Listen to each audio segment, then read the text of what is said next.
Hello and welcome to this new video on my YouTube channel. My name is Lucas, I'm from Knife Art, and in today's video we're looking at a part of the knife that is mostly forgotten.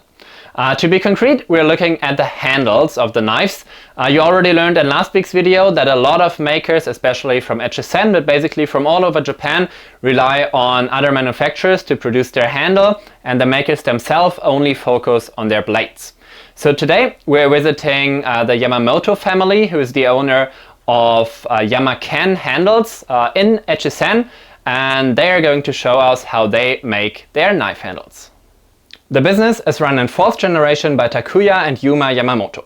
Takuya-san is more focused on the business itself and the handle production, while Yuma-san studied at the University of Arts in Tokyo and is specialized on art and Japanese Urushi lacquer technique.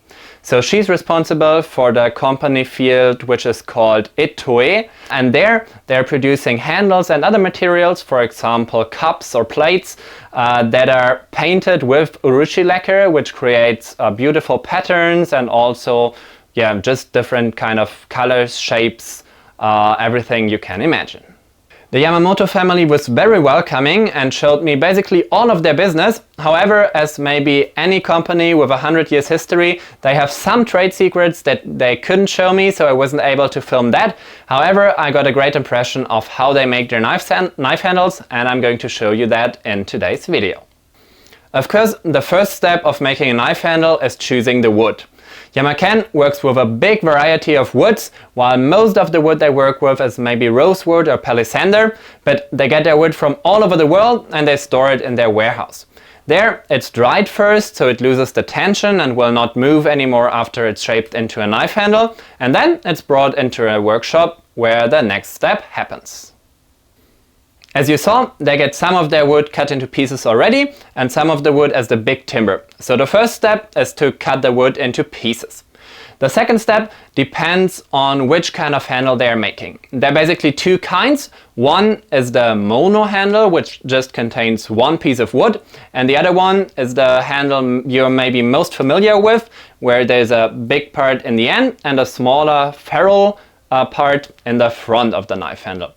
For this part, actually, Yamaken owns a patent and they don't show how they produce it, so I can't tell you exactly how it works. However, I used to open some of the handles when I changed them, so I saw how it looks inside, and basically what they do is to drill a hole in the handle, then they drill a hole in the ferrule, and they put a third piece of wood in between or in the holes and glue it together, so there is one stable piece in the end. After that, the process is basically the same, no matter how it's a traditional handle or a mono wood handle. They create the fitting for the knife part, and this is done by first drilling a hole into the handle itself, and after that they have a tool that looks some kind of like a jigsaw, but it has a tooth on both sides, and it's just moving forward and is pushed into the hole of the handle to create the right fitting for the blade.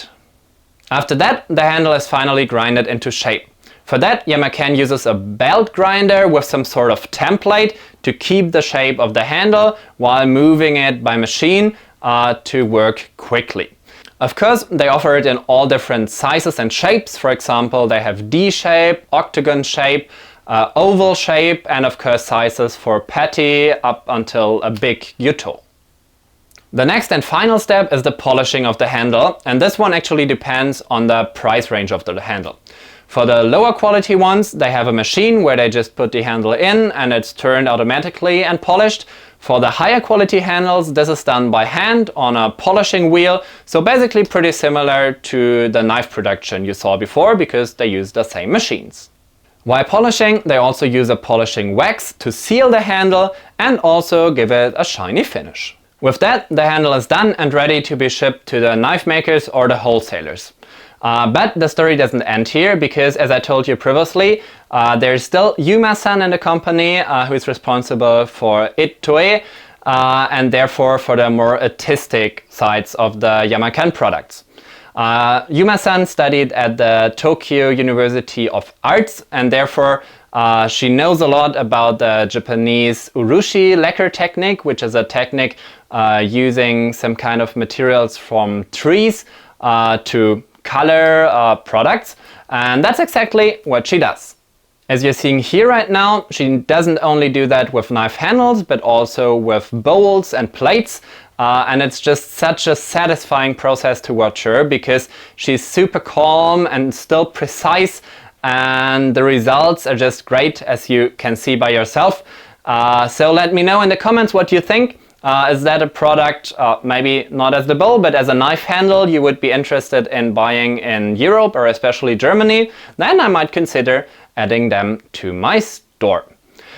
With that, I'm gonna end this video here. I really hope you learned something about how the knife handles are made and realized that it's not as easy as it might seem. If you like this video, please give it a like, and please subscribe to my email list that is linked in the video description below, as well as to my YouTube channel right here. Other than that, thanks a lot for watching, and I'm going to catch you in the next one. Have a nice day!